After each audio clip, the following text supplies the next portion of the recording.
Tabelamento de preços, você sabe o que é? Tabelamento de preços nada mais é do que tabelar o preço de algum produto. O que, de certa forma, parece ser bom, não é mesmo? Mas será que realmente tabelar preços é bom?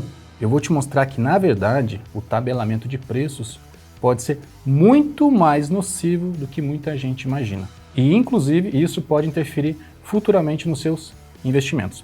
Então, se você gostou do tema, gostou do vídeo, fique até o fim que eu vou te explicar, tintim por tintim. Bora lá!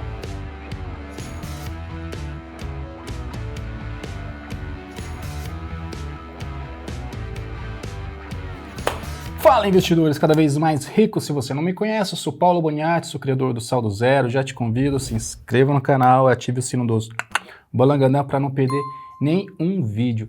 E já te peço também para dar aquele like, aperta esse botãozinho do like aqui e compartilhe o vídeo com todo mundo, com um amigo, com a família, com um parente, com quem seja, principalmente com aquelas pessoas que estão acreditando que o tabelamento de preços, ou seja, limitar o preço de algum produto, seja uma alternativa saudável. E não é. Mas primeiro, por que eu estou falando desse tema? Pô, Boni, tá falando de um tema tão chato como esse. É que, nessa última semana, houve uma proposta para um projeto de lei que visa limitar ou tabelar o preço dos produtos da cesta básica. Oh, show de bola, não é mesmo? Você pensa ter o preço dos produtos que compõem a cesta básica limitado, mantendo assim o preço ajustado e não prejudicando a população. E segundo a autora, dessa proposta, uma das justificativas se dá referente ao arroz, que todo mundo sabe que está em valores estratosféricos, e ela justifica que isso não seria justificável porque houve um recorde na produção, na safra anterior desse produto. Será? Primeira coisa que a gente precisa pensar é o seguinte: o arroz, o trigo, a soja, o milho, o petróleo são produtos que nós chamamos de commodities. E o que é uma commodity? Commodity é um produto que ele é igual em diferentes regiões do planeta. O petróleo, ele é igual no Brasil, ele é igual na Arábia Saudita, ele é igual nos Emirados Árabes. É o mesmo petróleo. Então, quando nós estamos falando de commodity, esses produtos são cotados em dólar. Primeira coisa. Isso já começa a justificar a alta do arroz, a alta desses produtos que são cotados em dólar, tendo em vista que nós saímos de $1 a 3,50 o ano passado, chegamos a $1 perto de R$6 esse ano. Aí você pode me rebater, tá, mas o produto ele é cotado em dólar, mas a produção nossa poderia ser vendido em real. Concordo com você. Mas pense o seguinte, agora vamos pensar na cabeça de um empresário. Digamos que você seja um empresário. A primeira coisa que nós precisamos entender é que o custo do empresário também aumentou. Ele também sente a inflação. Como assim ele também sente a inflação?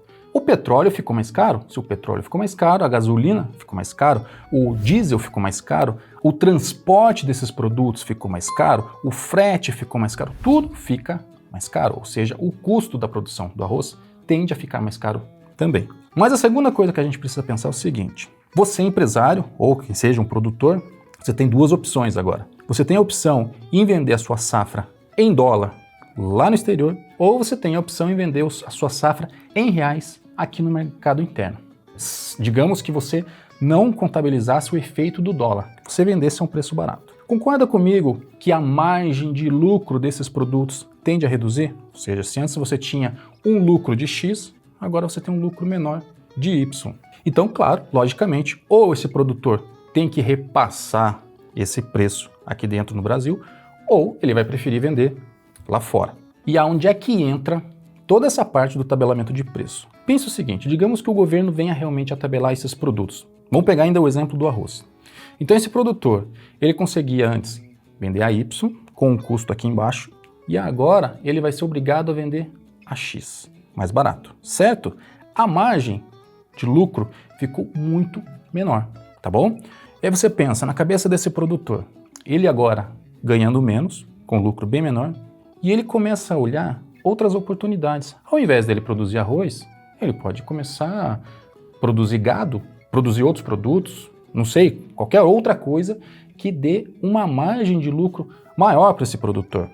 Agora você pensa assim, o que é que esse produtor vai preferir? Continuar ganhando pouco nesse produto que está tabelado ou ele vai acabar parando de produzir esse produto e vai começar a produzir outros produtos que dão uma margem de lucro maior? O que você preferiria? Lógico que você vai largar a mão do arroz e vai começar a produzir outros produtos ou fornecer outros serviços. E isso, lei da oferta e demanda, se a minha demanda, se o meu consumo, se a população continua consumindo arroz e feijão na mesma quantidade, e se minha oferta de produto começa a ser reduzida, ou seja, eu tenho cada vez menos arroz e menos feijão disponível no mercado, a disputa por esses produtos fica mais acirrada, forçando ainda mais uma inflação. E se há essa força inflacionária, o governo tendo que tabelar ainda mais esse produto será cada vez menos produzido até nós chegarmos a um desabastecimento. E, chegando ao ponto de um desabastecimento, não tendo mais produto aqui internamente, o governo seria obrigado a fazer o quê? Seria obrigado a importar produto, importar arroz, importar feijão. E importar esse tipo de produto a $1, de perto de R$6, já dá para entender o tamanho do buraco. A inflação está aí. E se você está cético com tudo isso que eu estou falando, primeiro que isso não é exclusividade do Brasil. Isso já aconteceu também, inclusive, lá nos Estados Unidos em 1971, com o presidente Nixon tabelando o preço da gasolina. E o efeito foi exatamente o que eu acabei de comentar. Uma queda da oferta, longas filas e escassez do produto. Agora você pode estar pensando, pô, mas Estados Unidos é uma coisa, Brasil é outra, aqui não funciona desse jeito. Não, eu não sei qual é a sua idade, eu não sei se você vivenciou a década de 80, se não vivenciou, provavelmente os seus pais vivenciaram. E na década de 80 nós tivemos um presidente chamado José Sarney, que em uma das políticas dele houve um tabelamento de preços. Na época até existiam os fiscais do Sarney. Eu vou soltar umas fotos aqui para vocês. O que acontecia? Houve o tabelamento de preços, a população era engajada a ir até os mercados, fazer uma auditoria nos preços e denunciar os mercados. O que, no primeiro momento, parecia algo muito bom, né? Pô, vamos fechar mercado. O governo começou a fechar mercado a rodo porque não estavam cumprindo o tabelamento de preço. A população vibrava. O que aconteceu? Diversos empresários deixaram de oferecer esses produtos porque não fazia mais sentido para eles. Com isso, houve uma queda na oferta, uma força inflacionária, o governo tendo ainda que segurar essa inflação, queda na oferta, desabastecimento, até que o desabastecimento foi tão grande que o governo foi obrigado, inclusive, a trocar a moeda e liberar os preços novamente. Com a liberação dos preços, inevitavelmente a inflação disparou, tá bom? Então, tabelamento de preços não faz sentido. Se parece algo bom agora, nós pagaremos a conta lá no futuro, tá bom? Então, isso não é solução.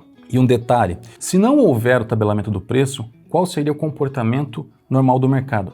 Antes que eu não esqueça, cara, curta esse vídeo, esmaga esse botãozinho do like aqui e compartilhe ele, tá bom? O que acontece com o mercado se não houver tabelamento de preços? Aquela margem de lucro do arroz, digamos que ela venha aumentando, digamos que os empresários sejam realmente sacanas e o preço venha aumentando, deixando o produto ainda mais caro. Outros produtores começam a olhar que aquela cultura, que aquele arroz está dando muito lucro e eles começam a fazer o quê?